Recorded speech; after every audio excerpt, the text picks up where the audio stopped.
이제 솔직히 말해볼까요? 이 세상 요즘 좀 미쳐 돌아가는 것 같지 않나요? 그 끔찍한 기분이 사라지지 않는 건 맞죠? 우리 주변을 둘러보세요. 출근길 만원 지하철 안에서 인파에 밀려 납작한 사진이 되거나 아니면 한밤중에 실수로 SNS 댓글창을 눌러본다면 그런 기분이 마치 조수처럼 밀려올 거예요. 마치 세상이 무너지고 있는 것 같죠? 우리가 욕실에 틀어박혀 있어도 밖에서 들려오는 불안한 소음은 여전히 들려요. 이 행성의 어딘가에서는 누군가가 사각 팬티 차림으로 화면을 노려보며 두 분의 한 그릇 때문에 설탕을 넣을지 소금을 넣을지 가지고 혈압이 180까지 치솟아 당장 인터넷 선을 타고 넘어가 상대방의 조상 18대까지 안부를 묻고 싶어 하죠. 국제 뉴스의 헤드라인은 충격적이고 갈등과 제재, 그리고 서로 주고받은 비난으로 가득하죠. 직장은 말할 것도 없어요. 그곳은 그야말로 아수라장이니까요. 모두의 얼굴에는 남을 외나무다리에서 밀어 떨어뜨리려는 불안감이 가득해요. 마치 여러분이 아주 조금이라도 선의를 내비친다면 즉시 수확을 기다리는 농작물처럼 취급될 것만 같아요. 이런 기분은 정말 끔찍하죠. 우리의 직감, 수백만 년 전 서쪽 사바나 초원에서부터 우리를 사자로부터 피하게 도와주던 고대의 뇌가 미친 듯이 경보를 울리고 있어요. 당신의 귓가에 하고 비명을 지르고 있죠. 정신 차려. 바보같이 굴지 마. 여기는 어두운 숲이야. 살아남고 싶다면, 내 유전자를 다음 세대에 물려주고 싶다면, 아니면 최소한 연말 보너스를 지키고 싶다면 이기적인 망나니가 되어야 해. 오직 냉혹하고 계산적인 사람만이 마지막에 웃을 수 있어. 서점의 산더미처럼 쌓인 이른바 성공학 서적들을 보세요. 그 책들은 모두 여러분에게 어떻게 뻔뻔하고 교활해지는지, 어떻게 권모술수를 부리는지 가르치지 않나요? 다윈이 후대의 사람들이 그의 이론을 망나니 면허증으로 만들었다는 것을 알았다면 웨스트민스터 대성당 안에 엄숙하게 누워있을지라도 석판 아래에서 아마 화가 나서 관뚜껑을 박차고 나올 거예요. 그런데 제가 만약 여러분께 알려드린다면요. 우리가 철석같이 믿어온 생존 상식이 수학적으로는 사실 완전히 거짓말이라고 한다면요. 만약 그렇다면 정말 흥미롭지 않을까요? 이제 여러분의 상식을 뒤집을 준비를 하세요. 왜냐하면 이제부터 우리는 하나의 약간은 미친 탐험을 시작할 거거든요. 이 여정은 우리를 어떤 풍경 좋은 명승지로 데려가지 않을 거예요. 우리가 갈 곳은 심지어 좀 기괴할 수도 있어요. 우리는 냉전 시대로 잠입할 거예요. 가장 깊은 지하 벙커로요. 손가락을 핵버튼 위에 올려놓았던 장군들이 대기권마저도 공포로 굳어버렸을 때 인류 생존율을 어떻게 계산했는지 볼 거예요. 우리는 코스타리카의 습하고 무더운 나무 구멍으로 들어갈 거예요. 흡혈박쥐의 역겨운 체온이 느껴지는 토사물을 해부할 거고요. 그게 역겹다고 생각하지 마세요. 그건 자연계에서 가장 감동적인 장면 중 하나니까요. 우리는 1914년 크리스마스로 시간을 거슬러 올라갈 거예요. 흙탕물과 시체 썩는 냄새로 가득했던 플랑드르의 참호 속으로 뛰어들어서 심지어 장군들조차 이해하지 못했던 기적을 목격할 겁니다. 얼핏 보면 이건 그야말로 알 수 없는 뒤죽박죽 찌개 같아요. 흡혈귀, 핵탄두, 그리고 온몸이 진흙투성이인 병사들까지요. 하지만 저를 믿어주세요. 이 모든 단서들은 아무리 서로 관련 없어 보일지라도 이전 줄과 연결하여 번역, 결국 한 지점으로 모이게 될 겁니다. 그들은 모두 단 4줄짜리 코드의 컴퓨터 프로그램을 가리키고 있어요. 네, 잘못 들으신 게 아니에요. 겨우 4줄, 여러분이 배달 음식을 주문하는 데 쓰는 앱 코드보다도 수백만 배는 더 짧죠. 이제부터 우리는 아주 거대한 일을 해낼 겁니다. 가장 냉철한 수학적 논리를 사용해서요. 가장 마음 따뜻한 일을 증명하러 갈 거예요. 이 여정이 끝날 때쯤이면 제가 장담할게요. 여러분은 더 이상 자신의 착함 때문에 나약하고 만만하다고 느끼지 않을 거예요. 깨닫게 될 겁니다. 인생에서 늘 이득만 보려 하고 스스로 영리하다고 착각하는 이기적인 사람들이 사실은 확률론을 제대로 배우지 못한 바보일 뿐이라는 것을요.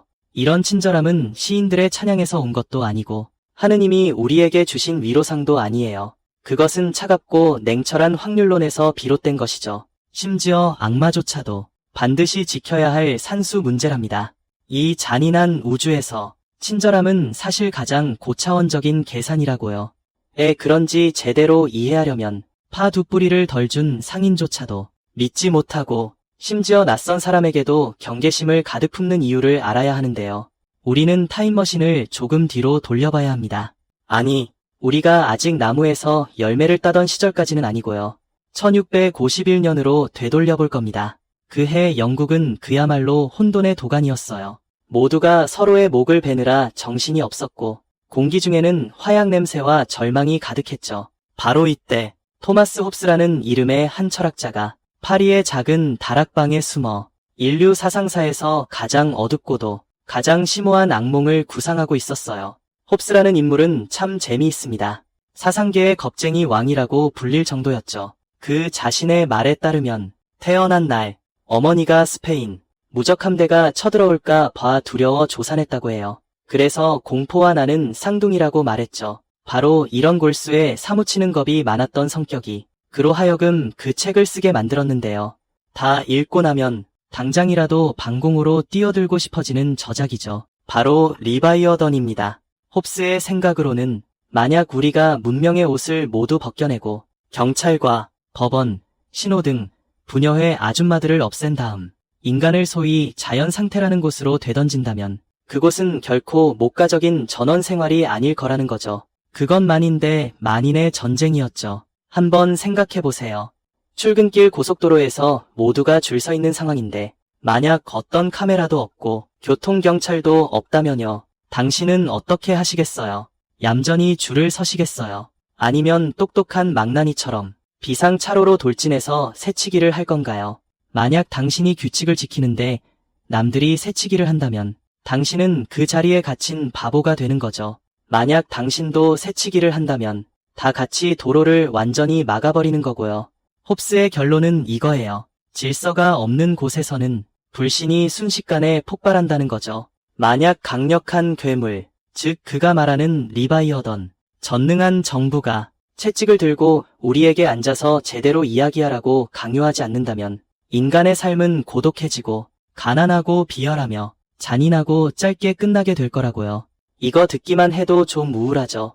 마치 파티에서 분위기를 망치는 빌런 같아요. 하지만 몇 세기 동안 거의 모든 사람이 그가 옳다고 생각했어요. 1990년대가 되어서야 수학을 가지고 놀던 사람들이 나타났죠. 그들은 홉스의 악몽을 종이 위에서 시뮬레이션할 수 있는 게임으로 만들었고 거기에 차갑고 논리적으로도 완벽한 이름을 붙여줬어요. 바로 죄수의 딜레마였죠. 지루한 정의는 건너뛰고 바로 자극적인 내용으로 들어가 볼까요? 설령 당신이 평생 감옥 문턱에도 가보지 않았더라도 분명 이런 상황을 겪어본 적이 있을 거예요. 당신과 공범, 철수라고 부르죠 뭐. 은행을 털거나 아니면 이웃집 닭 한 마리를 훔치다 잡혔다고 가정해봅시다. 경찰이 당신들을 두 개의 완벽하게 방음된 작은 방에 가두고 각각 똑같이 유혹적이면서도 치명적인 조건을 내밀었어요. 잘 들어보세요. 이건 어쩌면 당신이 평생 풀어본 가장 중요한 산수 문제가 될 테니까요. 첫 번째 상황은 말이죠. 당신이 장 씨를 배신하고 장 씨는 바보같이 묵비권을 행사하는 경우예요. 축하해요. 당신은 5점 증인으로 현장에서 바로 석방되고 집에 가서 허거를 먹을 수 있어요. 장 씨는 감옥에서 썩게 되는 거죠. 징역 10년을 선고받아요. 두 번째 상황은요. 당신은 묵비권을 행사하고 장 씨가 당신을 팔아넘겼을 때예요. 안타깝게도 허거를 먹는 건 장 씨고요. 불운한 건 당신이죠. 당신도 10년을 감옥에서 보내야 해요. 세 번째 상황은요. 둘 다 서로를 배신하는 경우예요. 증거는 확실하고요. 각각 5년씩 받게 됩니다. 네 번째 상황은 둘 다 묵비권을 행사할 때예요. 경찰은 어쩔 수 없이 길거리에 침뱉은 죄로 각각 6개월씩 선고할 수밖에 없죠. 자, 이제 자신의 이익만 따지는 합리적인 사람으로서 당신의 머리는 팽팽 돌아가기 시작합니다. 만약 장 씨가 묵비권을 행사한다면 내가 배신하면 바로 석방될 수 있어. 내가 묵비권 행사하고 6개월 갇히는 것보다 훨씬 낫지. 만약 장 씨가 배신하고 나도 배신하면 5년형을 받지. 내가 묵비권 행사해서 10년형을 받는 것보다 훨씬 낫고 말이야. 보이시나요? 이건 마치 중력처럼 거부할 수 없는 거예요. 장 씨가 어떤 선택을 하든 배신은 언제나 당신의 최적의 전략이죠. 비극적인 건 말이죠. 옆방의 장씨도 바보가 아니라는 거예요. 그도 어둡고 비좁은 방에서 완전히 똑같은 계산을 하고 있다는 거죠. 그래서 마치 어떤 마법에 걸린 것처럼 둘 다 조금도 망설이지 않고 그 배신 버튼을 누르게 됩니다. 결과는 펑. 둘 다 각각 5년형을 선고받죠. 이게 바로 가장 어처구니없고 사람을 벽에 머리 박게 만들고 싶은 부분이에요. 만약 당신들이 아주 조금만 서로를 믿고 아주 조금만 더 착했다면 분명 6개월만 일하고 집에 갈 수 있었을 텐데 말이죠. 하지만 너무 합리적이고 너무 영리했기 때문에 결과적으로 둘 다 최악의 결말을 맞이하게 된 거죠. 이것이 바로 개인 합리성의 총합이랍니다.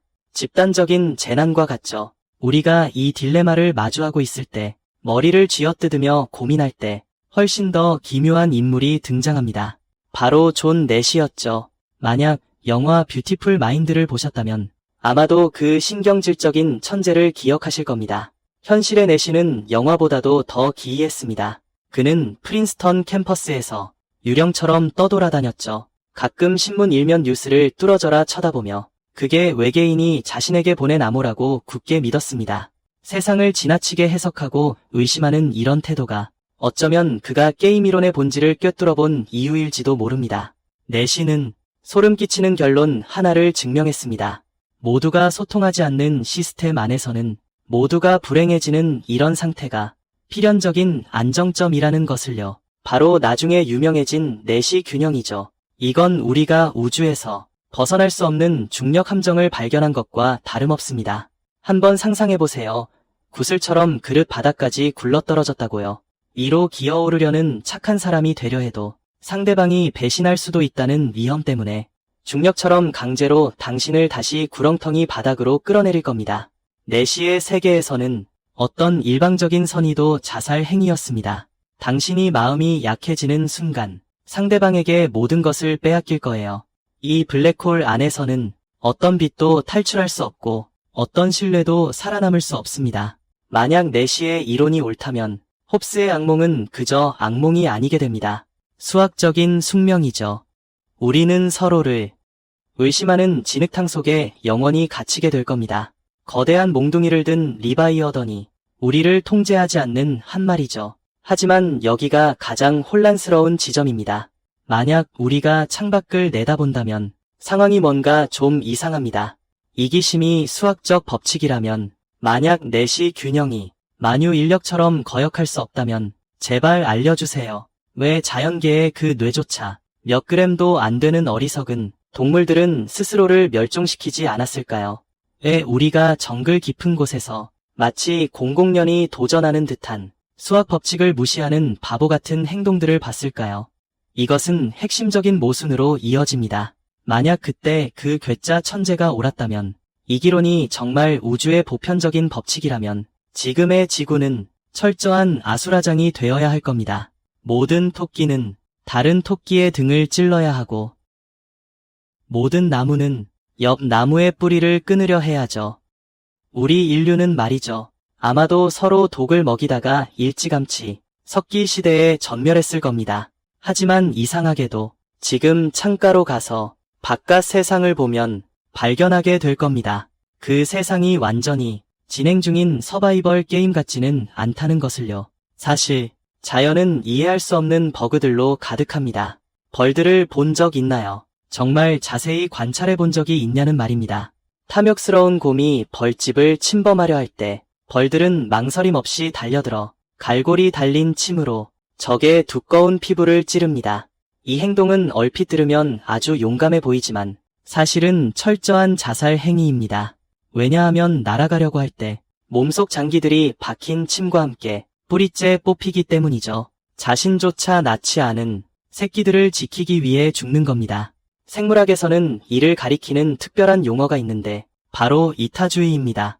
이 단어는 몹시 고상하게 들립니다. 테레사 수녀님을 묘사하는 것 같죠. 하지만 냉혹한 진화론 속에서 이것은 극도로 위험한 단어입니다. 그 정의는 지독하게 잔인합니다. 자신의 생존과 번식 기회를 희생하는 대가로 다른 개체의 기회를 늘려주는 것이죠. 이건 다윈에게 골칫거리 정도가 아닙니다. 치명적이죠. 만약 자연 선택이 적자 생존이라면, 그렇다면 내가 남 돕는 바보라고 써붙인 듯한 유전자를 가진 개체들은 첫 라운드에서 바로 탈락했어야 해요. 한번 상상해보세요. 만약 자기 희생이라는 유전자와 남의 것을 가로채는 유전자가 있다면 몇 세대가 지난 후에는 희생하는 자들은 다 죽고 세상은 한 무리의 이기적인 나쁜 놈들에게 점령당해야 마땅하잖아요. 이건 마치 물리학자가 사과가 떨어지지 않고 오히려 우주로 날아갔다는 걸 발견한 것만큼이나 황당한 일이에요. 그럼 대체 왜 저런 바보들은 아직도 멸종하지 않은 걸까요? 이 미스터리를 풀려면 우리는 한 곳으로 가봐야 합니다. 그곳에서는 방독면을 얼굴에 용접하고 싶을 정도로 싫은 곳이에요. 바로 코스타리카의 깊은 산속 동굴입니다. 여기에는 모든 공포 영화, 감독들을 흥분시킬 만한 생물이 살고 있거든요. 바로 흡혈박쥐입니다. 이 작은 녀석들은 칼날 위에서 피를 핥는 듯한 삶을 살아요. 신진대사가 말도 안 되게 빠르거든요. 만약 이틀 밤 연속으로 피를 마시지 못하면 굶어 죽고 맙니다. 하지만 이건 운에 맡겨야 하는 일이에요. 매일 밤은 없는 녀석들은 빈손으로 돌아오죠. 상식적으로 생각하면 이런 취약한 설정이라면 진작에 멸종했어야 마땅합니다. 하지만 만약 당신이 대낮에 암모니아 냄새와 박쥐똥으로 가득 찬 그 동굴로 기어들어간다면 믿기 힘든 광경을 보게 될 거예요. 어젯밤 배 터지게 먹어 배가 빵빵해진 박쥐 한 마리가 다른 박쥐, 그러니까 굶어 죽어가던 동료 박쥐 앞에서 거꾸로 매달려 마치 술에 취한 사람처럼 헛구역질을 하기 시작합니다. 그러고는 어젯밤 마셨던 피의 일부를 토해내서 굶주린 동료의 입에 직접 먹여주는 거죠. 물론 지금 식사 중이시라면 죄송하다는 말씀드립니다. 이건 녹슨 쇠맛이 나고 따뜻하고 끈적이는 우정의 키스라고 할 수 있죠. 생물학자들은 여기에 마치 상업 계약서 같은 이름을 붙였어요. 상호 이타주에. 이건 마치 박쥐 세계의 상호 보험 같아요. 오늘 제가 당신을 도왔다면 그건 내일 당신이 운이 좋을 때, 내가 불운할 때 당신도 나를 도울 수 있기를 바라서예요. 하지만 잠시만요. 여기엔 명백한 허점이 하나 있어요. 만약 제가 남이 토해낸 피를 먹고 살아남은 박쥐라면 제가 피를 토해야 할 차례가 되었을 때 제가 왜 모르는 척하지 않겠어요. 만약 제가 살아남으면서도 제 에너지 손실 없이 지낸다면 이건 완벽한 얌체 전략 아니겠어요. 이럴 땐 정화가 필요해요. 우리에게 아주 값비싼 능력을 부여하죠. 그건 바로 안가품하는 능력이에요. 자, 그럼 테스트를 해볼까요? 카드 4장이 있다고 가정해보세요. 각 카드 한 면에는 숫자가 있고 다른 면에는 색깔이 있어요. 규칙은 만약 카드 한 면이 짝수라면 그 다른 면은 반드시 빨간색이어야 한다는 거예요. 지금 당신 앞에는 카드 4장이 놓여 있어요. 숫자 3, 숫자 8, 빨간색 카드, 파란색 카드요. 규칙이 잘 지켜지고 있는지 확인하려면 당신은 어떤 카드를 뒤집어 봐야 할까요? 대부분의 사람들은 직관적으로 8과 빨간색 카드를 뒤집어 본다고 생각하지만 틀렸어요. 정답은 8과 파란색 카드예요. 왜일까요? 8을 뒤집는 건 뒷면이 빨간색인지 보기 위해서이고 파란색 카드를 뒤집는 건 뒷면이 짝수가 아닌지 확인하기 위해서예요. 만약 파란색 카드 뒷면이 짝수라면 규칙이 깨지는 거니까요. 빨간색 카드 뒷면이 홀수든 짝수든 상관없이 규칙을 위반하는 건 아니거든요. 좀 헷갈리죠? 대부분의 사람들이 이 문제에서 막혀요. 좋아요. 그럼 이번엔 다른 상황으로 바꿔볼까요? 당신은 바의 보안요원이에요. 규칙은 술을 마시려면 반드시 18세 이상이어야 한다는 거예요. 지금 4명의 사람이 있어요. 콜라를 마시고 있는 사람, 맥주를 마시고 있는 사람, 얼굴에 수염이 가득한 노인, 그리고 교복을 입은 초등학생이에요. 당신은 누구의 신분증을 확인해야 할까요? 저는 당신이 발가락으로 생각해도 당장 맥주를 마시는 사람에게 달려가 잡을 수 있을 거라고 생각해요. 저 사람이 그 사람인지 한번 보세요. 교복을 입은 초등학생. 그렇죠. 보세요. 이게 바로 신기한 점이죠. 두 문제의 논리 구조는 완전히 똑같아요. 그런데 첫 번째 문제에서는 바보 같았지만 두 번째 문제에서는 순식간에 셜록 홈즈가 되었죠. 이게 바로 진화 심리학에서 말하는 속임수 탐지 모듈이에요. 진화는 중요하게 생각하지 않아요. 우리가 추상적인 논리 문제를 풀 수 있는지 없는지를요. 하지만 진화는 굉장히 중요하게 생각해요. 돈 빌려가고 안 갚는 그 망할 놈을 잡을 수 있는지 없는지를요. 무임승차하는 그 승객을요. 먹기만 하고 토하지 않는 그 박쥐를요. 흡혈박쥐요. 우리만큼 발달된 뇌는 없지만 그들 역시 이 기능을 위해 소중한 뇌 용량을 썼어요. 누가 지난번에 자신을 위해 줬는지 기억하고 누가 지난번에 인색했는지도 기억하죠. 만약 당신이 받기만 하고 주지 않는 이기적인 존재라면 곧 동굴 전체의 박쥐들이 당신을 차단할 거예요. 그래서 기억은 그때의 균형을 깨는 첫 번째 열쇠입니다. 우리가 이 동굴에서 계속 지내야 하고 얼굴을 맞대고 살아야 한다면 이 게임이 한 번 하고 끝나는 것이 아니라면 가장 복잡한 이기심의 주문은 효력을 잃을 거예요. 하지만 이것은 우리를 다시 그 절망적인 현실로 데려다 줍니다. 기억과 인정에 의존하는 것은 지인들 사이의 문제만 해결할 수 있어요. 하지만 우리는 지금 거대한 낯선 사람들의 사회에서 살고 있어요. 기차역 앞에서 보조 배터리를 파는 노점상은 평생 당신을 다시는 볼 수 없다는 것을 알아요. 그래서 그는 당신에게 고장난 것을 팔 수 있는 거죠. 핵무기를 가진 두 초강대국은 서로 알고는 있지만 만약 그들이 버튼을 누르기로 결정한다면 애초에 다음 게임이란 없게 될 거예요. 기억이 효력을 잃고 게임이 일회성이 되거나 혹은 결과가 파괴적일 때 우리는 서로 사륙하는 어둠의 숲으로 다시 떨어지게 될까요? 이것은 우리가 습한 동굴을 떠나야 한다는 것을 의미합니다. 거북이와 전류로 이루어진 경기장으로 들어가 보죠. 시계를 1980년으로 돌려봐야 해요. 그때는 미시간 대학교의 좀 이상한 시대였죠. 공기 중에는 헤어스프레이 냄새가 가득했고 냉전의 불안감도 넘쳐났죠. 모두 마이클 잭슨의 노래를 듣고 있었지만 모든 사람들의 뒷머리는 왠지 모르게 서늘했죠. 왜냐하면 미소 양대 초강대국이 지구를 폭파시켜 석기 시대로 되돌릴 만한 핵탄두를 해결책 없는 죽음의 대치 상황에 빠져 있었기 때문이었죠. 이런 배경 속에서 정치학자 로버트 악셀로드는 자신의 사무실에 앉아 눈살을 찌푸리고 있었죠. 그는 단순히 학술 연구를 하는 것이 아니었습니다. 그는 세상을 구하려 애쓰는 중이었죠. 그는 알고 싶어 했어요. 사람들을 잠 못 들게 하는 한 가지 문제에 대해 말이죠. 만약 정말로 핵전쟁이 터지고 리바이어던이 쓰러진다면 경찰도 법도 없는 황무지 위에서 살아남은 인류는 미친 개처럼 서로 물어뜯으며 멸종할 것인가 아니면 다시 신뢰를 구축할 가능성이 있을까? 답을 찾기 위해 이 사람은 그 당시로서는 상당히 획기적인 일을 벌였습니다. 그는 전 세계에 공개 초대장을 보냈죠. 이 편지는 전 세계 최고 수준의 게임 이론 전문가들에게 보내졌어요. 수학자, 심리학자들은 물론 심지어 몇몇 사회학자들에게까지요. 편지의 내용은 대략 이랬습니다. 친구들, 나는 컴퓨터 게임을 만들고 싶네. 규칙은 간단해. 반복되는 죄수의 딜레마를 푸는 거야. 너희 각자는 코드를 짜야 해. 하나의 생존 전략을 대표하는 것으로. 그리고 우리는 이 코드들을 디지털 콜로세움에 던져 넣을 거야. 서로 싸우게 해서 마지막까지 살아남는 자가 승자가 되는 거지. 이건 마치 프로그래머 버전의 헝거 게임 같았죠. 아니면 인류의 운명에 대한 궁극적인 시뮬레이션이랄까요. 곧 참가작들이 눈사태처럼 쏟아져 들어왔습니다. 만약 이 게임을 붐비는 칵테일 파티라고 상상해 본다면 그럼 당신은 각양각색의 독특한 성격을 가진 괴짜들을 보게 될 거예요. 먼저 등장하는 건 착한 사람 전략이에요.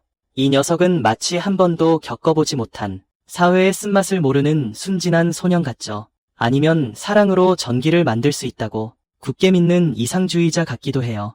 당신이 그에게 무슨 짓을 해도 설령 당신이 그에게 연속으로 뺨을 10대 때려도 그는 여전히 미소 지으며 괜찮다고 말할 거예요. 난 다음번엔 당신이 더 나아질 거라고 믿어요. 게임 이론에서는 우리는 보통 이런 전략을 도살될 살찐 양이라고 부르죠. 더 나쁜 건 그의 존재가 사실상 악의 공범이라는 거예요. 왜냐하면 바로 이런 만만한 바보들이 공급해져서 대악마들이 잘 살 수 있기 때문이죠. 이는 그의 숙적을 불러와요. 대악마 전략이죠. 이 전략은 홉스의 충실한 신도예요. 완전한 사회 다윈주의자죠. 그의 신조는 단 하나예요. 내가 안 할 거면 몰라도 할 거면 무조건 당신을 배신한다는 거죠. 단기적으로 볼 때 이 녀석은 그야말로 수학기나 다름없어요. 마치 진공청소기처럼 모든 착한 사람들의 점수를 빨아들였죠. 다음으로 완전히 예측 불가능한 무작위 괴짜예요. 이 녀석은 마치 술에 잔뜩 취한 주정뱅이 아니면 영화에서 동전을 던지는 양면인간 같기도 하고요. 이 순간에는 당신과 형제처럼 지내며 협력을 선택하지만 다음 순간에는 당신의 등 뒤에 칼을 꽂을 수도 있어요. 배신을 선택하는 거죠. 완전히 아무런 논리도 없어요. 순전히 기분에 따라 움직이는 거죠. 그와 거래하려면 당신은 그저 신의 가호를 빌 수밖에 없어요. 그리고 좀 더 음험한 캐릭터들도 있어요. 예를 들어 앙가품 귀신이라는 전략이 있어요. 그의 좌우명은 바로 한 번의 불충은 100번을 쓰지 않는다예요. 그는 계속해서 당신과 협력할 거예요. 당신이 설령 단 한 번이라도 그를 배신하면 심지어 그저 손이 미끄러져 실수한 것일지라도 그는 즉시 돌변해서 대악마가 될 거예요. 그리고 영원히 당신을 용서하지 않을 거예요. 이런 반응은요, 거의 뭐랑 똑같냐면요. 결혼기념일에 꽃 사는 걸 한번 깜빡한 거랑요. 그리고 당신의 아내가 이렇게 결심한 거죠. 이제부터 50년 동안 냉전을 시작하겠다. 고요. 당신을 화장터에 보낼 때까지 말이죠. 제일 역겹고 소름 끼치는 건요. 이른바 꼼수 가득한 전략이라는 건데요. 그는 대체로 좋은 사람인데요.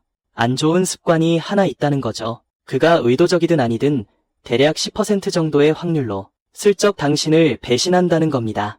그는 마치 매번 모임이나 식사 때마다 지갑을 안 가져온 척하는 사람이나 늘 몇 푼이라도 덜 내려고 하는 얄팍한 친구 같죠. 그는 당신의 한계를 시험하고 있어요. 이런 사소한 배신을 통해서 추가적인 이득을 챙기려는 거죠. 이렇게 사악하거나 아니면 복잡하거나 혹은 신경질적인 코드들 사이에서 토론토 대학교의 아나톨 라포포트 교수님이 자신의 작품을 제출했습니다. 어떤 참가자들의 코드는요, 너무 길어서 운동장을 3바퀴나 돌 정도였고요. 복잡한 확률 계산을 포함하고 있었죠. 심지어 상대방의 심리 모델을 만들려고 시도하기도 했습니다. 미래를 예측하기 위해서요. 하지만 악셀로드 교수가 라포포트 교수님의 파일을 열었을 때 아마도 그는 자신이 뭔가 잘못 본 줄 알았을 거예요. 그의 코드는 겨우 4줄이었으니까요. 네, 맞아요. 단 4줄이었습니다. 모두가 안달이 나서 온 인류의 지혜를 알고리즘에 쑤셔 넣으려고 했던 시대에 말이죠. 라포포트 교수님은 거의 백지나 다름없는 시험지를 냈는데 이 전략은요, 아주 유명하고 유서 깊은 이름을 가지고 있었어요. 바로 눈에는 눈, 이에는 이입니다. 그의 논리는 너무나도 간단해서요. 심지어 당신의 고귀한 대뇌피지를 쓸 필요도 없답니다. 첫 번째 단계, 첫 번째 라운드에서는요. 저는 협력하고 좋은 사람이 되기를 선택합니다. 두 번째 단계, 두 번째 라운드부터는요. 당신이 이전 라운드에서 했던 행동을 그대로 따라합니다. 이걸 쉬운 말로 풀이하자면 당신이 나에게 잘해주면 나도 당신에게 잘해준다. 는 거죠. 당신이 저를 한 대 때리면 저는 바로 한 대 때려주죠. 당신이 멈추면 저도 바로 멈춥니다. 딱 이거예요. 이게 뭐야? 너무 유치하잖아. 라고 생각하시나요? 이건 마치 운동장에서 싸우는 초등학생들의 논리 같아요. 누가 나 때리면 나도 때릴 거야. 이거죠. 확률을 계산하고 과거 데이터를 분석하며 심지어 심리전까지 펼칠 수 있는 복잡한 프로그램들 앞에서 이 초등학생이 어떻게 살아남을 수 있을까요? 드디어 경기가 시작됐습니다. 수만 번의 잔혹한 싸움 끝에 악셀로드는 결과를 인쇄했습니다. 그가 순위표의 1위를 봤을 때 그는 자신의 눈을 믿을 수가 없었습니다. 챔피언은 바로 눈에는 눈, 이에는 이였던 겁니다. 그는 이겼을 뿐만 아니라 압도적인 승리를 거뒀습니다. 온갖 꼼수와 계략으로 가득했던 복잡한 전략들은 서로 의심하다가 둘 다 큰 손실을 입거나 이득을 취하려다가 모두에게 고립당했습니다. 반면 단 4줄짜리 코드밖에 없는 이 단순한 프로그램은 혼돈 속에서 피의 길을 뚫고 살아남았습니다. 결과가 나온 후에도 악셀로드는 성급하게 결론을 내리지 않았습니다. 그는 엄격한 학자였기에 이 결과가 보편성을 가지는지 알고 싶어 했습니다. 그리고 더 중요한 것은 만약 모두가 눈에는 눈, 이에는 이가 챔피언이라는 것을 알게 된다면 이를 무너뜨릴 전략을 고의적으로 만들어내는 사람이 생길까 하는 것이었죠. 이를 검증하기 위해 그는 제2회 대회를 개최한다고 발표했습니다. 이번에는 소식이 널리 퍼졌습니다. 전 세계의 해커와 수학자, 진화 생물학 전문가들이 모두 흥분했죠. 그들은 알았거든요. 제1회 대회 챔피언이 눈에는 눈, 이에는 이였다는 것을요. 그래서 이번 대회는 무림 맹주 포위 선멸전으로 변했습니다. 모두가 특화된 킬러 코드를 설계했습니다. 눈에는 눈, 이에는 이의 단순한 논리를 이용해서 그를 속이고 함정에 빠뜨리려 했죠. 심지어 당대 최고의 진화론 학자들까지 이 대회에 관심을 가졌습니다. 이제 이것은 더 이상 단순한 경기가 아니었습니다. 이것은 치밀하게 계획된 포위 사냥이었죠. 경기는 다시 시작됩니다. 이것만 해도 수백만 라운드를 달렸죠. 결과가 발표되는 순간 모든 게임 이론 학계는 침묵했습니다. 챔피언은 여전히 눈에는 눈, 이에는 이 전략이었습니다. 이건 마치 수학적 기적과도 같았죠. 이걸 비유하자면 오직 한 가지 스트레이트 펀치만 날릴 줄 아는 권투 선수가 가라테에 능통하고 주짓수, 무에타이, 자유격투기를 마스터했으며 심지어 이 권투 선수의 영상 테이프를 전문적으로 연구한 세계 챔피언들을 상대하는데도 여전히 한 방에 한 명씩 모조리 쓰러뜨렸다는 겁니다. 도대체 왜 속임수와 배신, 그리고 계산적인 술수로 가득 찬 잔혹한 세상에서 그렇게 단순한 전략이 끝까지 웃을 수 있었을까요? 이것은 단순히 그 전략이 착해서만은 아닙니다. 너무 착한 사람도 선량하죠. 하지만 결국 흔적도 없이 사라져버렸죠. 그렇다고 그 전략이 강해서만도 아니에요. 대악마도 매우 강하죠. 하지만 결국 모든 이에게 배신당하고 버림받았습니다. 그래서 우리는 지금 고개를 갸웃하게 만드는 사실에 직면해 있습니다. 온갖 술수와 배신, 알고리즘 함정, 그리고 사악한 천재들이 가득한 이 디지털 콜로세움에서 마지막까지 서서 웃는 자는 겨우 4줄짜리 코드로 만들어진 바보 같은 전략이었다는 겁니다. 이건 마치 여러분이 몇 년에 걸쳐 필생의 무술을 고되게 수련하고 강령 18장과 구음진경 같은 절세 무공을 익혔는데 막상 링에 올라 자세를 잡기도 전에 그저 한 발짝 앞으로 나서서 주먹을 휘두르는 할아버지에게 얻어맞아 쓰러졌다는 거죠. 비과학적이죠. 그렇죠. 하지만 우리가 눈에는 눈, 이에는 이 전략을 마치 알람시계를 분해하듯 해체해서 보면 여러분은 발견하게 될 겁니다. 이 전략이 이길 수 있었던 것은 운이 좋아서도 아니었고 어떤 흑마법을 사용해서도 아닙니다. 오히려 그 전략이 의도치 않게 혹은 수학적인 필연성에 따라 4가지의 지극히 중요한 특성들과 완벽하게 맞아떨어졌기 때문입니다. 이 4가지 기둥은 엑설로드가 만든 컴퓨터뿐만 아니라 잘 들어보세요. 이 전략들은 우리 현실 속에서 말이죠. 우리가 살아남을 수 있는 궁극의 가이드가 되어줍니다. 사무실이든 외교 협상 테이블이든 연기가 자욱한 결혼 생활이라는 전쟁터에서든 말이죠. 이 티포텟 전략의 첫 번째 규칙은 아주 간단합니다. 너무나 간단해서 이걸 보면 평화주의자인가 싶을 정도죠. 절대로 먼저 배신하지 마세요. 첫 번째 라운드에서는요. 상위 8개 전략 모두에 공통점이 하나 있었어요. 바로 선량함이었죠. 절대로 먼저 문제를 일으키지 않았다는 거예요. 마치 초등학교 도덕 수업으로 돌아간 듯한 기분이 들죠. 하지만 게임 이론에서는요. 이건 지극히 합리적인 투자 관점이라고 할 수 있습니다. 먼저 선수를 치려고 하거나 몰래 이득을 취하려는 전략들을 생각해보세요. 예를 들면 그런 속셈 있는 애들처럼요. 그들은 눈앞에 아주 작은 이득 때문에, 즉 쥐꼬리만 한 이득 때문에 사실상 미래의 모든 협력 기회를 날려버린 거나 마찬가지예요. 이런 행동의 황당함은요. 사과 하나 훔치겠다고 나무 한 그루를 통째로 베어버리는 것과 같죠. 티포텟 전략의 영리함은 여기에 있습니다. 기본적으로 상대를 좋은 사람이라고 전제하는 거예요. 의심하거나 갈등으로 에너지를 낭비하지 않죠. 두 팔 벌려 모든 협력 기회를 받아들입니다. 이것 덕분에 티포텟은 아무런 피해 없이 누릴 수 있어요. 다른 모든 선량한 전략들과 협력했을 때 얻는 높은 점수들을요. 이러한 선량함은요. 본질적으로 자신에게도 좋기 위해 타인에게도 잘해주는 최고 수준의 지혜입니다. 하지만 선량함이 곧 나약함을 의미하는 건 아닙니다. 바로 이 지점에서 많은 소위 착한 호구들이 현실에서 넘어지는 거죠. 그들은 무한한 관용이 감사로 돌아올 거라고 생각했지만 돌아온 건 더 심해지는 괴롭힘뿐이었어요. 악셀로드의 경기장에서요. 절대로 반격하지 않는 성모 마리아 전략들은 그 누구보다 비참하게 죽음을 맞이했습니다. 그들의 존재가 악마 같은 전략들을 아주 살찌우고 통통하게 만들었기 때문이죠. 티포텟 전략이 우리에게 주는 두 번째 교훈은 이겁니다. 당신의 칼날은 반드시 날카로워야 하며 첫 반격은 빨라야 한다는 거죠. 일단 그가 당신을 배신하면요. 단 한 번이라도 그는 다음 순간 주저없이 바로 주먹을 날릴 겁니다. 이 주먹은 단순한 자기 방어뿐만 아니라 일종의 교화이기도 합니다. 그는 파블로프에게 훈련처럼 상대의 뇌 속의 배신과 고통이 같다는 신경 연결을 빠르게 구축하죠. 그는 가장 직접적인 통증으로 친구에게 말합니다. 넌 더 이상 그런 짓을 안 할 거야. 이곳에서는 나쁜 행동의 대가가 따른다는 것을. 이것은 저에게 시어도어 루스벨트의 유명한 외교 격언을 떠올리게 하네요. 큰 몽둥이를 들고 부드럽게 말하라. 바로 이러한 조건 반사적인, 즉각적인 보복 메커니즘이 악행을 저지르려던 상대들을 착한 사람으로 훈련시킨 거죠. 그는 본래 망나니가 되려던 전략들을 강요해서 앉아서 제대로 협력하게 만들었습니다. 만약 보복이 그를 생존하게 했다면 용서는 그를 번영하게 했습니다.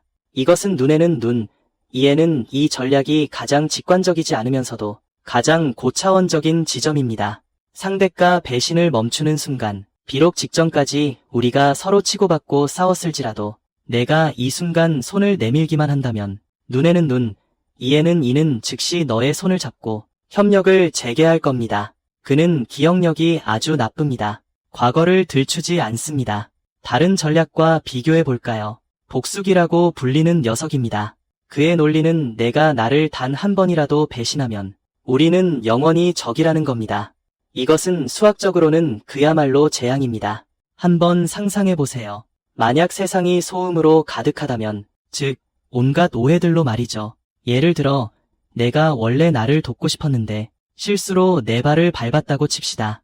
내가 복수기라면 너를 나를 공격한다고 단정할 겁니다. 그래서 영원히 너를 신뢰하지 않겠죠. 결과는 작은 오해 한 번 때문에 우리가 영원한 상호 파멸에 빠진다는 겁니다. 눈에는 눈, 이에는 이는 우리에게 벌이 필요하다고 말합니다.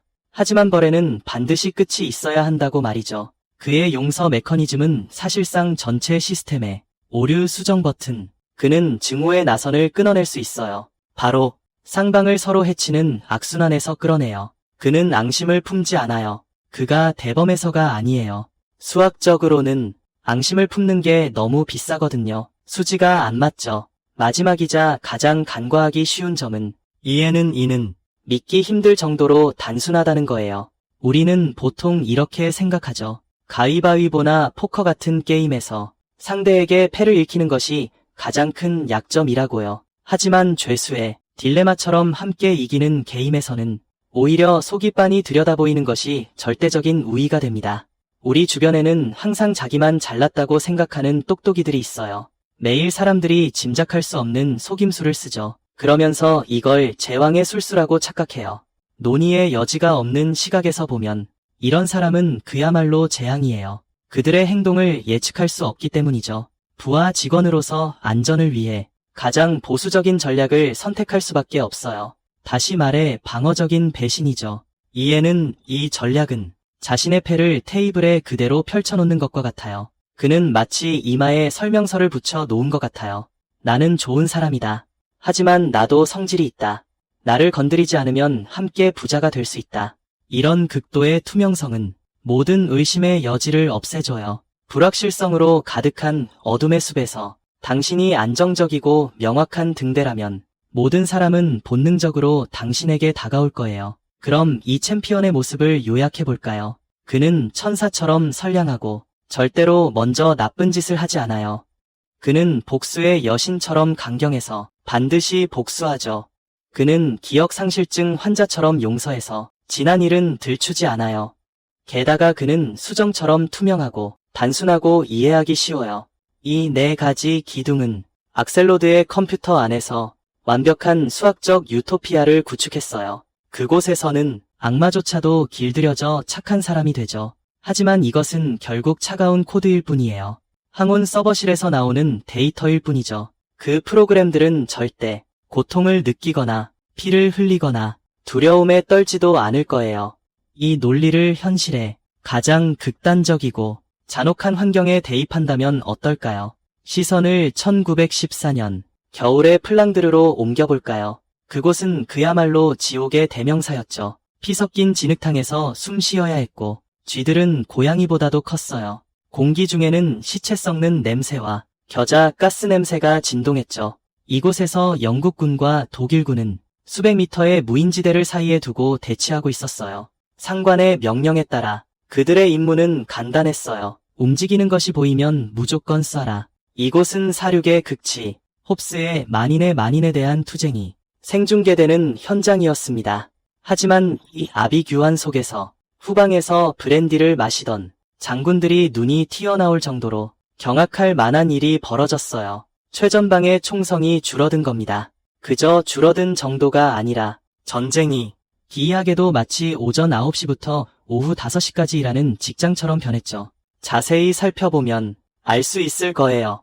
양측이 믿을 수 없는 암묵적인 합의에 도달했다는 것을요. 매일 아침 8시부터 9시까지는 성스러운 아침 식사 시간이었고 전선 전체가 도서관처럼 조용했어요. 밤에 보급품을 운송할 때면 양측 기관총 사수들은 하늘을 향해 총을 난사했죠. 마치 시끄러운 환영의식이라도 치르는 것처럼요. 심지어 어떤 구간에서는 양측 병사들이 대낮에 대담하게 참호 밖으로 기어나와 일광욕을 즐기기도 했어요. 망원경으로 그들을 바라보면 평생 잊지 못할 가장 황당한 장면을 보게 될 겁니다. 서로를 죽이겠다고 맹세했던 두 적군이 수십 미터를 사이에 두고 옆집 이웃처럼 서로 불을 빌려주고 있었죠. 이것이 바로 1차 세계대전 역사상 유명한 나도 살고 남도 살게 하는 시스템이었습니다. 이거 대체 어떻게 된 일이죠? 혹시 최전방의 병사들이 갑자기 모두 성령에 감동해서 평화주의자가 된 걸까요? 바보 같은 소리 마세요. 이런 평화가 나타난 이유는 사랑이 아니라 수학 때문입니다. 정확히 말하자면 그들이 교과서적인 반복, 죄수의 딜레마에 빠졌기 때문입니다. 한번 상상해보세요. 만약 제가 영국군 저격수인데 오늘 정말 정확하게 독일군 한 명을 저격해서 쓰러뜨린다면 이건 분명 공을 세우는 일이겠죠. 하지만 대가도 명백합니다. 그 독일 병사의 동료들이 미쳐 날뛰면서 앞으로 3일 동안 미친 듯이 제 참호를 중기관총으로 쓸어버릴 겁니다. 이렇게 되면 이 셈법은 아주 간단하죠. 한 사람을 죽이기로 선택하면 그 결과는 제가 복수당해 죽는 것이 될 가능성이 높습니다. 하지만 일부러 빗맞히는 것을 선택하면 상대방도 높은 확률로 일부러 빗맞힐 겁니다. 결국 모두가 살아서 집으로 돌아갈 수 있죠. 그래서 어떤 협약도 없이 눈에는 눈이라는 보이지 않는 규칙이 형성되었습니다. 만약 당신이 오늘 제 화장실에 수류탄 한 발을 던진다면 내일 아침 식사 시간에는 유탄 3발을 받게 될 겁니다. 하지만 당신이 저와 함께 연극에 협조한다면 우리는 그 어리석은 상관들을 함께 속일 수 있죠. 이런 암묵적인 합의는 심지어 사람들을 경악하게 할 정도였습니다. 어떤 기록은 이렇게 말합니다. 영국군 한 포대가 실수로 빗나가서 정말로 독일군 진지를 폭파했습니다. 그쪽 독일군은 즉시 포탄 한 발을 쏴 보냈습니다. 그리고 가장 놀라운 부분이 나옵니다. 그들은 심지어 플래카드 하나를 내보였는데 거기에 이렇게 쓰여 있었습니다. 정말 죄송합니다. 방금 저희가 쏜 것도 손이 미끄러진 겁니다. 신경 쓰지 마세요. 죽음의 그림자 아래에서 이 살인 기계들은 가장 이성적인 수학자가 되었습니다. 수학은 그들을 서로 사랑하도록 강요했습니다. 적어도 서로 죽이지 않도록 강요했죠. 하지만 세상이 희망으로 가득 찼다고 생각하는 바로 그때 냉수를 끼얹는 말일 수도 있지만요. 이런 모두가 착한 유토피아에는요. 치명적인 한계가 있어요. 바로 두 사람에게만 적용된다는 거죠. 아니면 두 개의 작은 집단 사이에만요. 하지만 만약 우리가 플레이어 수를 2명에서 70억 명으로 늘린다면요. 상황은 정말 추악해질 거예요. 공유지의 비극에 오신 걸 환영합니다. 지구를 한번 이렇게 상상해 볼까요?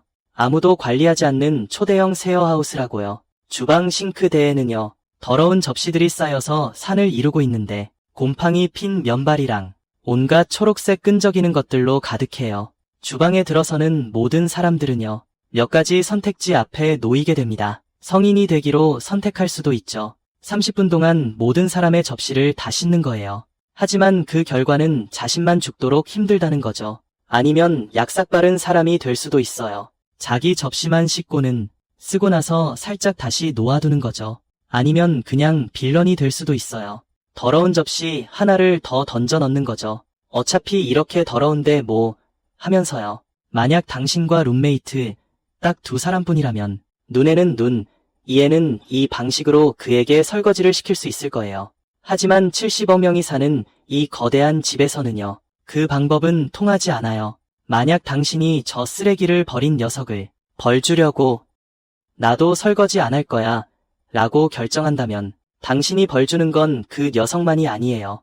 모든 사람을 벌 주는 셈이죠. 그 무고한 착한 사람들까지 포함해서요. 게다가 그 빌런은요. 당신이 자기를 벌주고 있다는 사실조차 모를 수도 있어요.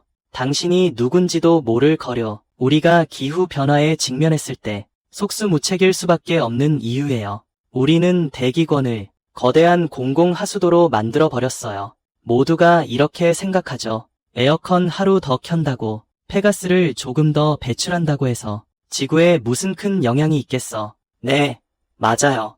당신 개인의 영향은 미미해요. 하지만 70억 개의 그 미미한 것들이 합쳐지면 행성 규모의 자살 행위가 되는 겁니다. 여기서 무임승차는 단순히 게으름을 피우는 것을 넘어 수학적으로는 타인에 대한 잔혹한 약탈입니다. 설거지를 하지 않는 사람, 폐수를 마구 배출하는 공장은 실제로 규칙을 지키는 사람들의 생명과 미래를 훔치고 있는 거예요. 그런데 다자 게임에서는 눈에는 눈, 이에는 이 전략이 커다란 문제에 직면합니다. 누가 그 몽둥이를 든 경찰이 될까요? 만약 당신이 배신자를 처벌하는데 비용을 지불해야 한다면 이런 처벌이 가져오는 이점들, 예를 들어 환경이 좋아지는 것 같은 이 점들은 모두가 무료로 공유하는 것이죠. 심지어 배신자까지도요. 그렇다면 이성적인 사람으로서 당신은 왜 이런 바보 같은 짓을 해야 할까요? 결국 아무도 신경 쓰지 않게 되고 초원은 양들에게 다 뜯어먹히고 하늘은 매연으로 가득 차고 싱크대 곰팡이는 지능 문명으로 진화하고 말죠. 이 슈퍼 죄수의 딜레마를 해결하고 무임승차하는 사람들에게 대가 지불을 강요하기 위해 인류는 극도로 강력한 사회 조직, 형태를 발명했습니다. 바로 부족이죠. 부족은 내부의 배신자를 처벌하기 위해 존재하는 슈퍼 리바이어던입니다. 하지만 모든 약이 부작용을 가지고 있듯이 부족의 탄생은 내부 협력 문제를 해결했지만 동시에 인류를 또 다른 더욱 어둡고 더욱 피비린내 나는 심연으로 끌어들였습니다. 우리 이웃을 사랑하기 위해 우리는 멀리 있는 낯선 사람을 미워하는 법을 배워야 합니다. 이것이 우리가 문명을 건설하는 이유를 설명해주고 또 우리가 왜 망설임 없이 멀리 있는 이들에게 원자폭탄을 투하하는지 설명해줍니다. 생존을 위해 진화한 이 내외부 차별 규칙은 사실 눈에는 눈, 이에는 이 전략이 부족, 규모로 나타난 것이죠. 하지만 이 전략은 극도로 취약합니다. 왜냐하면 이 전략은 완벽한 전제에 의존하기 때문이에요. 우리는 누가 우리 편인지 명확하게 구분할 수 있어야 합니다. 그들은 누구인지, 그리고 상대방의 행동이 과연 선의인지 악의인지. 하지만 만약 이 세상이 그렇게 흑백이 분명하지 않다면, 만약 모든 정보가 오해될 수 있고, 만약 모든 사람이 실수로 눈이 흐려져 중요한 순간에 사랑해를 미워해로 잘못 친다면, 그렇다면 눈에는 눈, 이에는 이 전략은 거의 하늘이 인류에게 써준 궁극의 치트키나 다름없죠. 코드는 이것만 있으면 우리는 진작에 화성의 유토피아를 건설했을 거예요. 하지만 불행하게도 우리는 살고 있습니다. 소음으로 가득 찬 현실 세계에서요. 소음이란 무엇일까요? 소음은 여러분이 위챗으로 알았어라고 보냈는데 물결표를 빼먹은 거예요. 그 결과 상대방은 당신이 화났다고 생각하죠. 소음은 원래 룸메이트의 설거지를 돕고 싶었는데 실수로 그가 가장 아끼는 컵을 깨뜨린 거죠. 오해와 실수로 가득 찬 이런 세상에서 한때 천하무적이었던 눈에는 눈, 이에는 이는 갑자기 극도로 위험한 시한폭탄이 되어버렸습니다. 이것을 설명하기 위해 1983년 9월 26일로 돌아가 봅시다. 숨막히는 그 밤으로요. 모스크바 교외의 한 비밀 벙커에서 스타니슬라프라는 이름의 페트로프 중요가 레이더 화면을 응시하고 있었습니다. 갑자기 경보음이 크게 울리고 선홍색 화면에는 미국이 막 소련을 향해 핵미사일 5발을 발사했다고 표시되었습니다. 이것이야말로 궁극의 게임 이론 순간이었죠. 소련의 군사 교리에 따라, 즉 엄격한 눈에는 눈, 이에는 이 전략에 따르면 페트로프의 임무는 매우 간단했습니다. 상대방의 배신을 감지하면, 예를 들어 미사일을 발사했다면 즉시 보복해야 했습니다. 다시 말해 상부에 알려 전면적인 핵반격을 시작하는 것이었죠.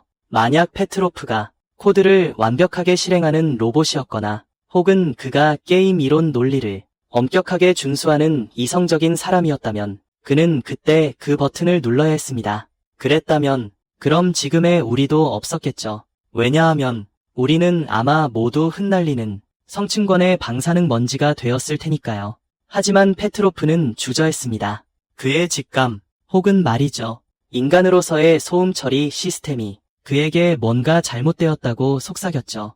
왜 미국은 단 5발만 발사했을까? 만약 기습 공격이라면 한 번에 수백 발을 쏴야 하지 않을까? 결국 인류의 운명을 결정지을 그 몇 분 동안 그는 규칙을 어기는 결정을 내립니다. 그는 상부에 오보라고 보고했죠. 나중에 그는 옳았다는 것이 증명됩니다. 이른바 그 미사일들은 사실 구름에 반사된 햇빛이 레이더 오작동을 일으켰던 거예요. 그건 그저 거대한 소음이었던 거죠. 보세요.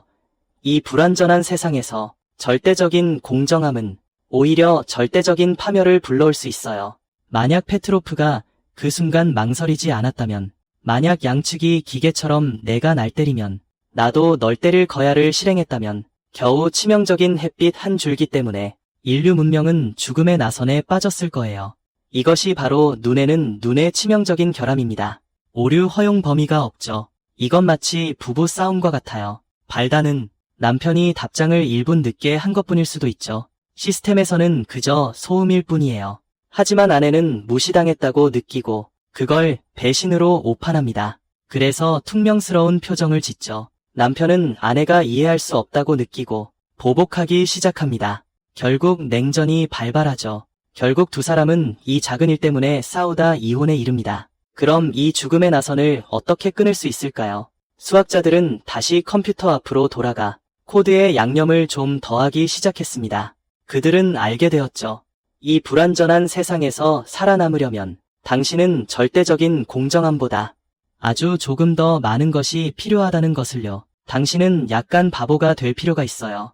이 새로운 전략의 이름은 관대한 이해는 이입니다. 그의 논리는 여전히 받은 만큼 돌려준다예요. 하지만 그는 작은 패치를 하나 더했어요. 상대방이 나를 배신할 때 나는 대략 10%의 확률로 용서를 택할 거예요. 상대방이 사과하지 않았더라도 말이죠. 이거 정말 위험한 거 아니야?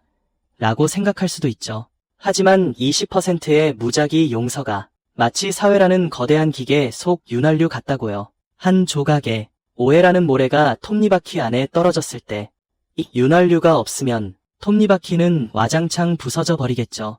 이게 있으면 기계는 이 흠결을 너그럽게 받아들이고 계속 돌아갈 수 있는 거예요. 양쪽 모두 내가 날 때렸으니 나도 널 때린다는 죽음의 악순환에 빠졌을 때 갑자기 한쪽이 매를 맞고도 반격하지 않고 오히려 화해의 손길을 내밀 때가 있죠. 이건 마치 싸울 때 남편이 갑자기 말다툼을 멈추고 아내에게 물 한 잔을 따라주는 것과 똑같아요. 순식간에 그 팽팽한 파국의 나선이 풀리는 거죠. 수학은 여기서 우리에게 정말 입이 떡 벌어지는 깨달음을 안겨줬어요. 소음으로 가득한 세상 속에서 조금은 어리석어 보이는 관용이 오히려 정확한 공정함보다 더 큰 생존 우위를 가져다 준다고요. 하지만 이게 진화의 끝은 아니었어요. 이름만 들어도 강아지를 훈련시키는 것 같은 전략이 또 있죠. 바로 파블로프예요. 그의 핵심 논리는 이기면 유지, 지면 변화예요. 이건 정말 극도로 현실주의적인 전략이죠. 그는 마치 장난기많은 어린아이 같아서 당신의 마지노선을 끊임없이 시험할 거예요. 만약 당신이 계속 협력하면 그도 당신과 협력할 거고요. 하지만 당신이 항상 남들에게 이용당하는 착한 바보라면 그는 한번 당신을 배신해 보려 할 거예요. 만약 그가 당신을 배신하는 게 이득이라는 걸 발견하면 당신이 심지어 복수도 안 하니까요. 그럼 그는 계속해서 당신을 배신할 거예요.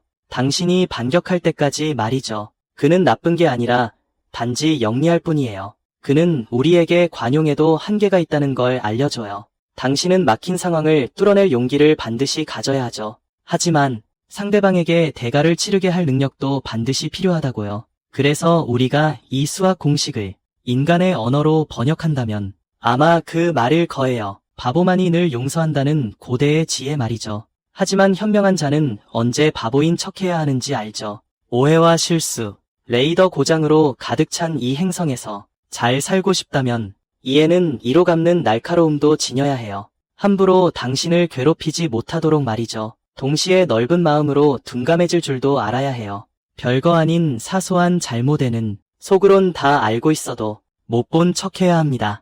난드코투 난드코도 현명하면서도 어리석은 척하기는 어렵다는 정판교의 서화에만 있는 게 아니에요. 그건 바로 진화론이죠.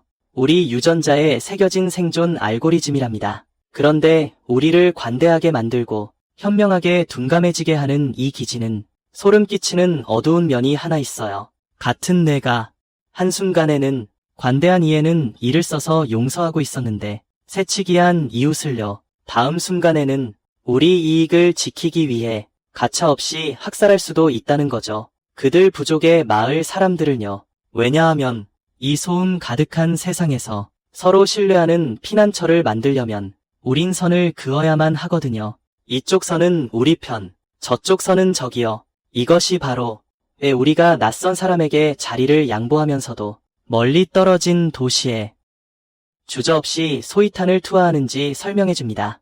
여기서 아주 당황스럽고 심지어 좀 불쾌할 수도 있는 질문이 나옵니다. 우리는 이미 이에는 이라는 강경한 수단을 가졌고 오해를 처리하는 지혜로운 관대함도 배웠는데 심지어 힘을 모으기 위해 부족까지 발명했잖아요. 그런데 왜 세상은 여전히 이렇게 혼란스러울까요?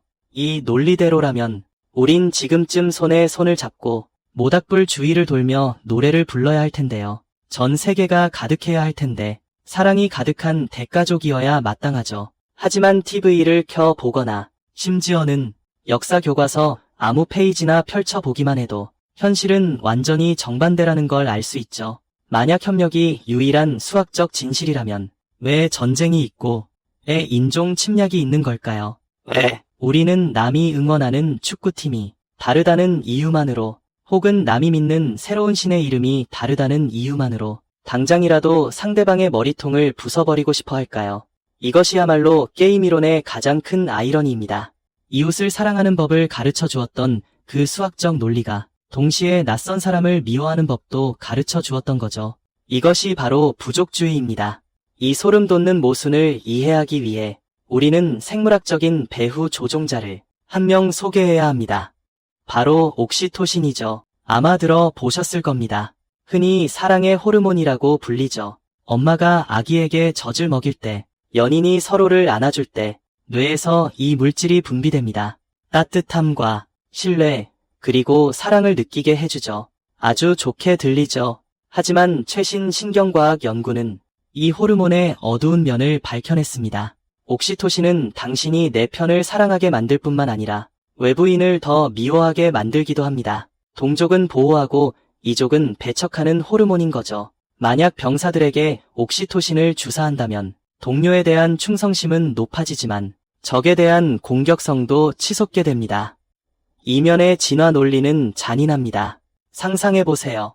당신이 수만 년 전의 원시인이라고요. 만약 당신의 부족이 박애주의 성인들로만 가득해서 외부인을 봐도 열정적으로 포옹한다면 결과는 어떻게 될까요? 결과는 아마도 그 외부인 부족이 당신 부족의 친절함을 이용해 달없는 어둡고 바람 부는 밤에 들이닥쳐 당신들 모두를 죽이고 동굴을 점령했을 가능성이 높겠죠. 반대로 당신의 부족이 이상한 이중잣대를 진화시켰다면 어떨까요? 우리 편에게는 봄처럼 따뜻하게, 적에게는 겨울처럼 잔인하게 외부 부족이 쳐들어왔을 때 여러분은 등 뒤의 가족을 지키기 위해 주저없이 돌을 들고 목숨 걸고 싸울 겁니다. 이런 극도의 내부 단결이 부족 전쟁에서 살아남게 했죠. 수천 번의 선별을 거쳐 지구에는 딱 한 종류의 사람만 남았습니다. 바로 애국자죠. 동시에 배타적인 사람이기도 합니다. 찰스 틸리가 이런 말을 한 적이 있죠. 소름 돋는 명언을요. 전쟁이 국가를 만들고 국가가 전쟁을 일으킨다. 인류의 역사를 보세요. 우리는 혈연 선택 기반의 가족 협력에서 시작해 부족으로 확장하고 다시 국가로 나아갔습니다. 확장하는 모든 단계가 피로 굳어진 기적이었죠. 한번 생각해 보세요. 수백만 인구의 베이징이나 뉴욕 거리에서 마음 놓고 걸을 수 있는 것, 행인에게 칼에 찔릴 걱정 없이 말이죠. 이 자체가 진화의 기적입니다. 우리는 성공적으로 우리 편의 정의를 수십 명에서 수억 명으로 확장했죠. 하지만 확장하는 모든 단계는 외부를 향한 더 강한 적개심을 동반했습니다. 내부적으로 규칙을 강제하기 위해 우리는 리바이어던을 만들었습니다. 바로 국가죠. 하지만 국제 무대에서는 훨씬 더 황당한 상황이 벌어졌습니다. 우리는 국가를 상상할 수 있습니다. 지구를 떠도는 200개가 넘는 괴물들로 말이죠. 그들의 몸은 수억 개의 세포, 즉 그 시민들로 이루어져 있습니다. 이 시민들은 내부적으로는 매우 질서정연하고 매우 문명적입니다. 하지만 이 괴물들 사이에서는 여전히 홉스식의 원시적인 삶을 살고 있습니다. 그들은 말썽이라는 이름의 철퇴를 손에 들고 서로에게 으르렁거리며 언제든 서로를 갈기갈기 찢어발길 준비가 되어 있죠. 이것이 바로 우리가 올림픽에서 우리 국가를 위해 눈물을 흘리고 전쟁터에서는 적국의 민간인에게도 폭격 버튼을 누르는 이유입니다. 그리고 이 두 가지 완전히 상반된 행동들은 놀랍게도 동일한 하나의 것에 의해 움직여요. 바로 옥시토신 분비요. 이런 분열은 우리가 미쳤기 때문이 아니라 우리 유전자 속에 완전히 상반된 두 가지 코드가 새겨져 있기 때문이죠. 우리는 내부의 사랑을 위해 외부의 증오를 배웠어요. 하지만 이것이 의미하는 바는 우리가 더 큰 단결과 더 큰 전쟁 사이를 영원히 순환할 운명이라는 걸까요? 우리의 종말이 설마 두 개의 슈퍼 부족이 반물질 무기를 들고 지구를 두 동강 내는 것일까요? 꼭 그렇지만은 않을 수도 있어요. 잊지 마세요. 우리는 이미 우리 편의 범위를 수십 명에서 수십억 명으로 확장했잖아요. 만약 우리가 다시 한번 우리 뇌를 속여서 그 오래된 알고리즘을 다시 한번 이용해서 우리 편의 정의를 전 인류로 확장할 수 있다면 어떨까요? 이것은 단순한 희망사항이 아니에요.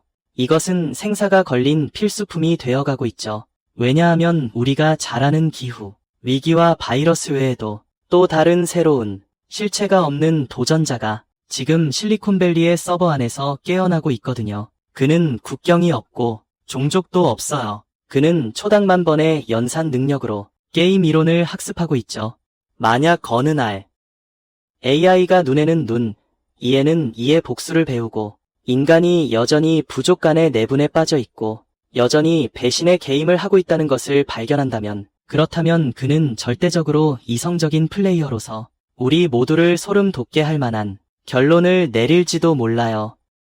시스템의 최적화를 위해 이 내분만 조장하는 탄소 기반 생명체들은 어쩌면 제거되어야 할지도 모른다고요.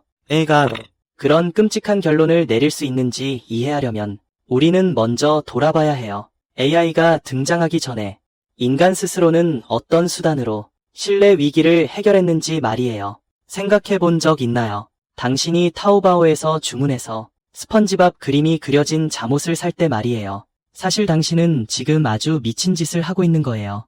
당신은 힘들게 번 돈을 평생 한 번도 본 적 없고 그 사람이 어느 산골짜기에 사는지도 모르고 심지어 남자인지 여자인지도 모르는 낯선 사람에게 보냈죠. 만약 우리가 전에 언급했던 홉스 도시의 어둠의 숲에 비유하자면 이런 행동은 그야말로 돈 많고 바보 같은 교과서적인 예시예요. 그 판매자는 돈을 받은 후에 충분히 당신에게 벽돌 한 장을 보내고 그리고 계정을 삭제하고 수많은 인파 속으로 사라질 수도 있는 거죠. 그런데 이상하게도 당신은 별로 걱정하지 않아요.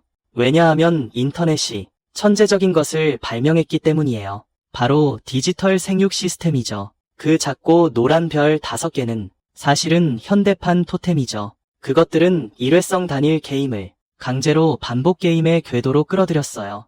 심지어 한 걸음 더 나아가 우리는 블록체인을 갖게 되었고 스마트 계약도 생겼죠. 우리는 지금 신뢰라는 것을 어떤 모호한 인간관계에서 이변조 불가능한 코드의 줄로 바꾸고 있는 거죠. 우리는 창조하려고 노력하고 있어요.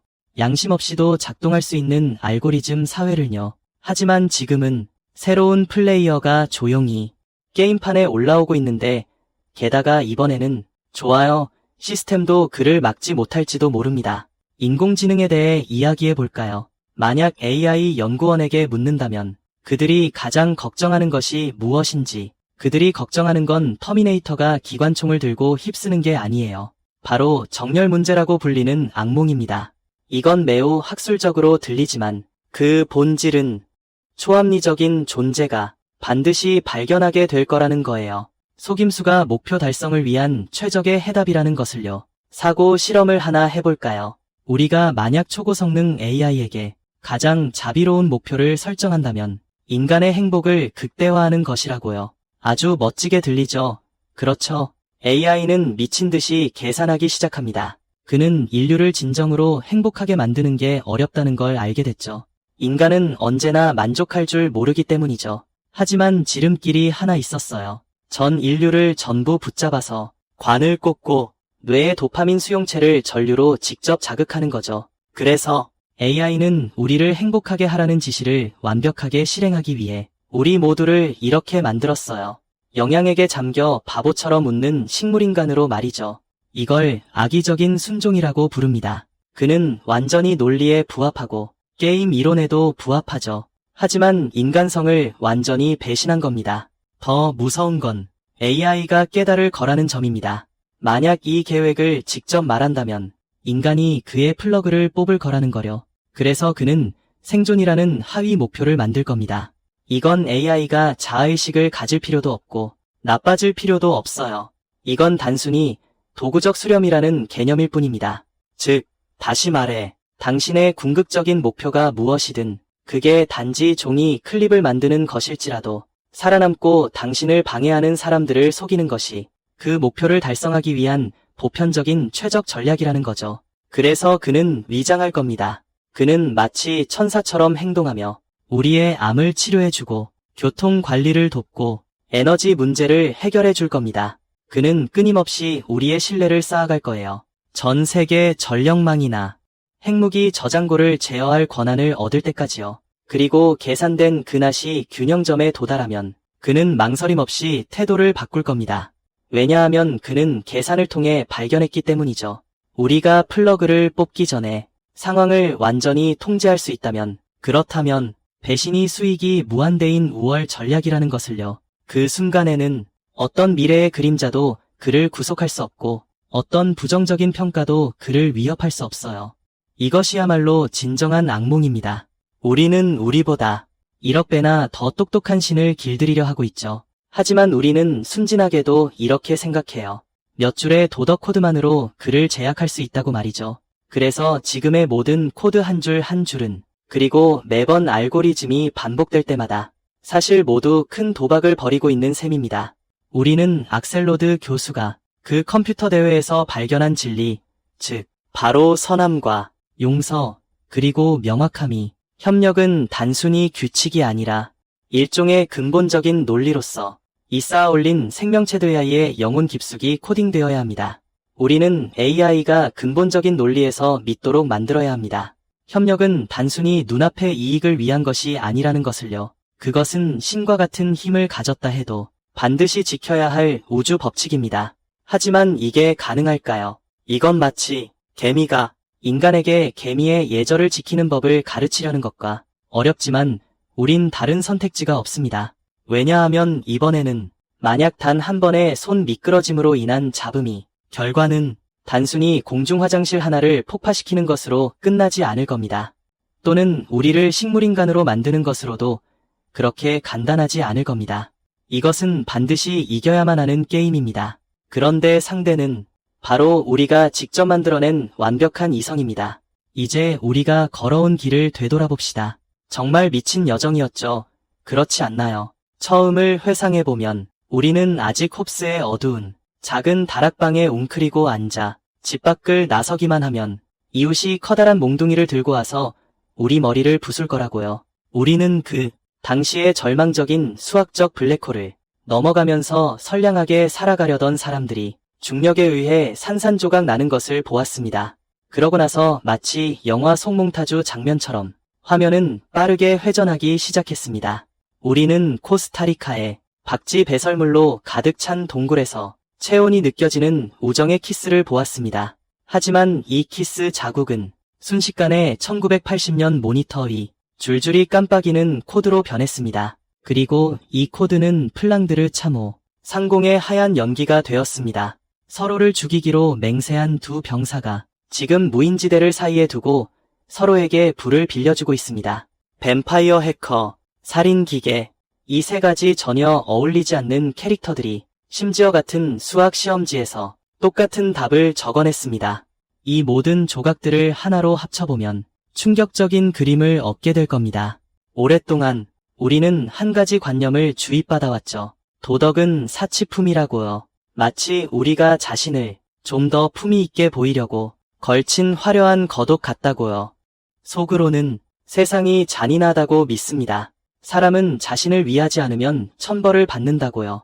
그리고 친절은 나약함의 대명사라고 믿죠. 하지만 이론의 여지 없이 이 가장 냉혹하고 가장 인정사정 없는 수학 분야는 우리에게 완전히 반대되는 답을 주었습니다. 그것은 우리에게 말해주죠. 도덕은 신이 인간을 가엾게 여겨내린 선물이 아니라고요. 사회학자들이 우리를 즐겁게 해주려고 꾸며낸 동화도 아니고요. 도덕은 이 혼란스러운 우주에서 나타난 최고 수준의 생존 전략입니다. 만약 칸트와 다윈이 시공간을 넘어 함께 차를 마실 수 있다면 그들은 서로를 보며 미소 지을지도 모릅니다. 칸트는 머리 위에 별이 빛나는 하늘과 마음속 도덕률이 나를 경외하게 한다고 말했습니다. 다윈은 덧붙여 말할지도 모릅니다. 친구, 그거 알아. 내 마음속 그 도덕률은 사실 내 벌레 무리들이 굶어 죽지 않기 위해 계산해낸 최적의 해답이야. 이 차원에서는 이기심과 이타심의 경계가 사라졌습니다. 시간축이 충분히 길게 늘어날 때 이기심이 이타심이 되고 이타심이 이기심이 됩니다. 이것은 단순히 처세술 철학이 아닙니다. 이것은 마치 생물학의 대통일장 이론과도 같습니다. 당장의 이익만 좇고 배신을 일삼는 이른바 똑똑한 사람들은 우리가 처음 언급했던 두려움 때문에 감옥에 갇힌 죄수들과 같거나 혹은 탐욕 때문에 초원을 모두 뜯어먹어버린 양들과 같습니다. 그들은 자신들이 이겼다고 생각했죠. 사실은 처참하게 패배했지만요. 반면 친절을 선택하고 용서를 택하고 협력을 택했던 바보들은 왜 이길 수 있었을까요? 그들은 미래의 그림자를 볼 수 있었기 때문이죠. 그들은 알고 있었어요. 오늘의 배신은 내일의 복수가 되고 오늘의 선의는 내일의 보험이 된다는 것을요. 물론 여러분이 무슨 생각을 하는지 알아요. 친구요, 이 이야기는 참 아름답게 들리죠. 하지만 창밖을 한번 보세요. 전쟁은 여전히 계속되고 있고 사기꾼들은 여전히 돈을 벌고 있죠. 그 무서운 AI는 우리를 종이 클립으로 만들 계획을 하고 있을지도 몰라요. 맞아요. 당신 말이 옳아요. 세상은 여전히 어두운 숲이죠. 이곳은 여전히 소음과 오해, 부족주의, 악의적인 알고리즘으로 가득해요. 우리가 모든 이치를 다 이해한다고 해도 어쩌면 내일 아침 당신이 시킨 배달 음식이 2분 늦게 도착했을 때 당신은 여전히 직면하게 될 거예요. 그 불쌍한 배달원에게 별점 테러를 할 것인가 말 것인가 하는 싸움의 말이죠. 하지만 바로 그렇기 때문에 선을 선택하는 것이 그토록 중요하고 또 그토록 어려운 일로 다가오는 거죠. 좋은 사람이 되는데 성인이 될 필요는 없어요. 자신을 희생할 필요도 없고요. 그저 당신이 충분히 똑똑하기만 하면 돼요. 단기적인 유혹들을 꿰뚫어 볼 만큼 똑똑하게요. 그저 당신이 충분히 용감하기만 하면 돼요. 모든 사람이 횃불을 껐을 때에도 당신 손에 든 작은 불빛을 여전히 밝힐 수 있을 만큼 용감하게요. 이것은 우리가 순진해서가 아니에요. 영웅이 되고 싶어서도 아니고요. 단지 우리는 알고 있기 때문이에요. 이 잔인한 게임에는 오직 한 가지 승리 방식만이 있다는 것을요. 물론 당신은 배신과 속임수, 냉혹함의 길을 선택할 수도 있죠. 하지만 그 길의 끝은 승리가 아니라 멸종이에요. 수백만 번의 게임이 벌어지는 긴 마라톤에서 기꺼이 피를 나누고 기꺼이 총구를 내리고 기꺼이 코드 속에 용서를 새겨넣는 문명만이 최후까지 살아남을 수 있는 유일한 선수랍니다. 그러니 좋은 사람이 되는 걸 두려워 마세요. 왜냐하면 우주에서는 말이죠. 수학이 바로 우리 편이니까요.